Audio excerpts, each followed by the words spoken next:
trust is so important. Trust is, if you don't trust who you're working with, or any situation, whether it's family, friends, colleagues, anywhere, if you don't have that trust, how can you have that communication? How can you have that balance and that openness, which trust enables you to be honest or open, even if it is a matter of putting up your hand and saying, you know what, I've got an idea. If you don't trust the people you're with, you just stum, you're not going to say anything. How can, with all the people you've been working with, how can you people help themselves to create trust in their lives, or maybe even find ways that they can become more trustworthy? That's not the right word, and I appreciate that's not Mm. the right word, but if you are in a situation and you feeling that there's something there, how can you, I don't know how to describe it, and I hope you sort of getting where I'm Hmm. going with this, but how can Hmm. you get somebody to trust you, or Mm. offer that space that somebody can trust you, or even how can you start to create a trust, whether you're in a relationship or as a solopreneur with clients or just in a working environment or whatever? How can Yeah, you start to create that trust? yeah, yeah. I mean, I think it is. It's probably one of the biggest questions in, you know, being human, isn't it? Because doing any two people doing anything together requires some trust.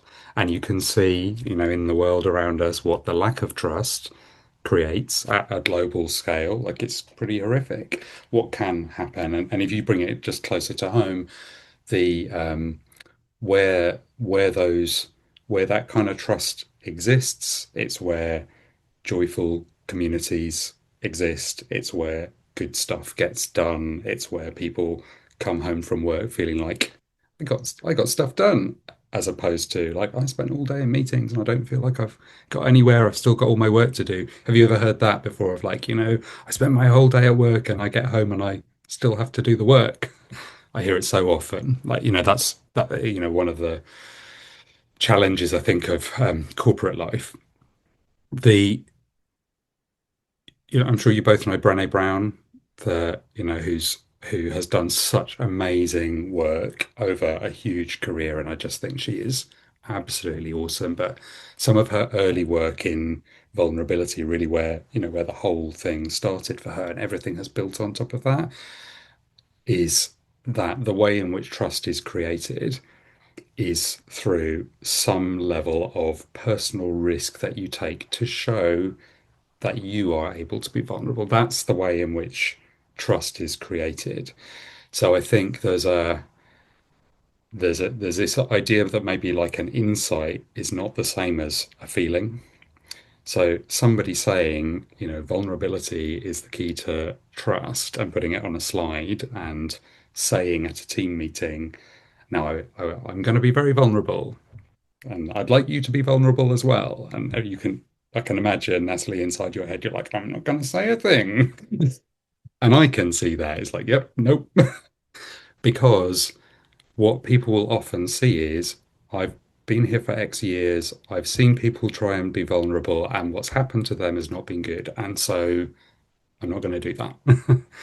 So I think that is the key. Like that's the key to trust is vulnerability being shown and showed that the consequences are good. Like so that at its simplest form, that's how you create trust. And I think the mechanic for that is often start small.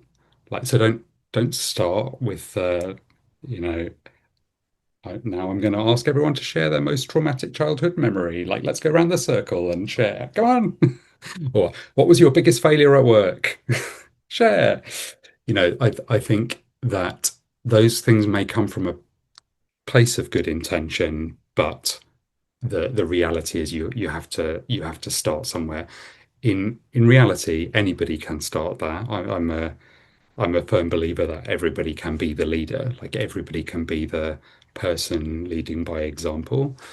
And that can come in even in organizational teams. It doesn't have to be the boss. It often isn't helpful. It can be started by somebody else, but beginning with something where that happens and the consequences are positive, and that happens time and time and time again, and that's how you shift a culture to being a culture of trust. And I think it's tied very much then to in organizations and in teams trying to do something together. So this could be a community group or it could be a volunteer organization, anywhere where people are trying to together achieve something. The really important thing that trust allows you to do is communicate really clearly and give really good, direct, caring feedback that you know is not going to hurt somebody.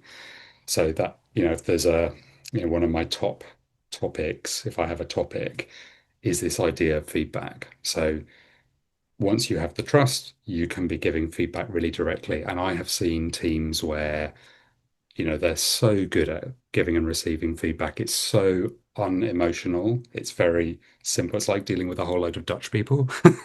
It's like, I'm not taking it personally. I'm just going to tell you how it is. But in England, that's not how we work. Everyone would be crying at the end of it. So I think you enable people to try something, get feedback, try it again, and so you get you just get further faster. It's so exciting when you're moving at pace. So that is the case it'd be the same in a relationship. It's the same in a family. And I've got two kids and I know and I'm an expert in this kind of mindset and I know that it isn't always easy.